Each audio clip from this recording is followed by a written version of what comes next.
સ્થાનિક સ્વરાજ્યની ચૂંટણીમાં સત્તાના દુરુપયોગના કોંગ્રેસ નેતા તુષાર ચૌધરીના આક્ષેપ પર પ્રદેશ ભાજપ પ્રવક્તા અનિલ પટેલે પ્રતિક્રિયા આપી। અનિલ પટેલે કોંગ્રેસ પર નકારાત્મક રાજનીતિ કરતા હોવાના પણ આકરા પ્રહાર કર્યા। આંતરિક હુંસાતુસીને કારણે કાર્યકર્તાઓ કોંગ્રેસ છોડી રહ્યા છે।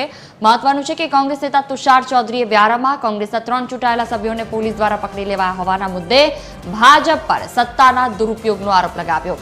હવે ભાજપના પ્રદેશ પ્રવક્તા અનિલ પટેલે પણ વળતો જવાબ આપ્યો ને ભાજપ પર આક્ષેપ કરવાને બદલે આંતરિક રાજનીતિ સંભળાવવા કોંગ્રેસને સલાહ આપી।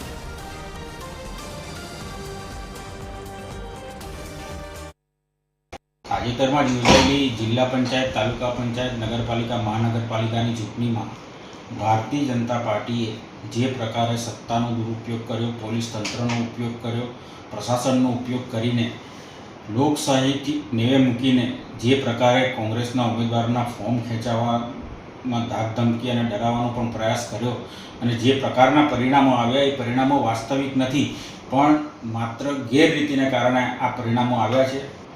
વ્યારા તાલુકા પંચાયતની જ વાત કરું તો અમારા 13 સભ્યો જ્યારે પ્રમુખની ચૂંટણીમાં આવી રહ્યા હતા, લગભગ 11:15 સુધી એમને બેસાડી રાખ્યા અને 11 વાગ્યાનો ચૂંટણી સમય હતો અને જે પોલીસ સ્ટેશનમાં એમને બેસાડી રાખવામાં આવ્યા હતા ત્યાંથી અમારે વ્યારા પહોંચવું હોય તો ઓછામાં ઓછા 50 થી 55 મિનિટ અમને વ્યારા પહોંચતા લાગે। તો અમારા 3 સભ્યો પ્રમુખ ઉપપ્રમુખની ચૂંટણીમાં પણ હાજર નહોતા રહી શક્યા, એ પણ કોઈ કારણ વગર। તો આ જ બતાવે છે કે ભારતીય જનતા પાર્ટી એ નથી કરતી, તો આ શું હતું?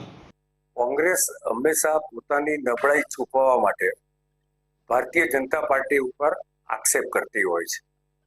કોંગ્રેસમાં જે પ્રકારની આંતરિક હુંસાતુસી ચાલી રહી છે, જેના કારણે અનેક લોકો કોંગ્રેસ છોડી રહ્યા છે। કોંગ્રેસનું પોતાનું વિઘટન એના સ્વયં તેના કૃત્યોના કારણે જ થઈ રહ્યું છે।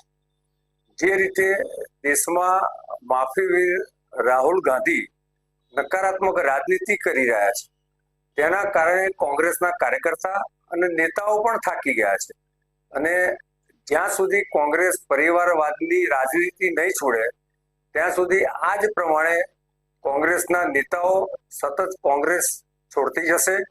એટલે હું તુષારભાઈ ચૌધરીને કહેવા માંગુ છું કે અનાપ શનાપ આક્ષેપો, મનગઢત આક્ષેપો ભારતીય જનતા પાર્ટી ઉપર કરવાના બદલે પોતાની આંતરિક નબળાઈ શું છે તે શોધીને તેનું સમાધાન કરવા પ્રયત્ન કરે।